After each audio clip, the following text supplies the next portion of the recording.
Zero থেকে masters পর্যন্ত এই যে একটা দীর্ঘ সময় শুধু জানতেই আছেন, কিন্তু শিখতেছেন কি?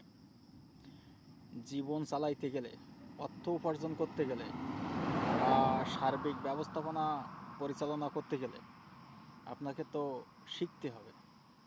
এখন জিরো থেকে মাস্টার্স পর্যন্ত এই যে একটা লম্বা সময়, একটা জীবনের জার্নি, এখানে আপনি কি শিখতেছেন?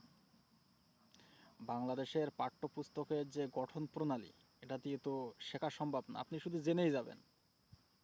কিন্তু জীবন চালাইতে গেলে শেখা দরকার।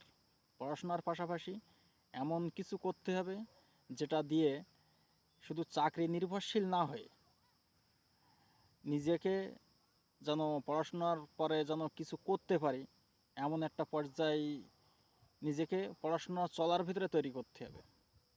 বাংলাদেশের বই পুস্তকের যে গঠন প্রণালী, সেটা দিয়ে শুধু জানা যায়, শেখার কিছু নাই এতে।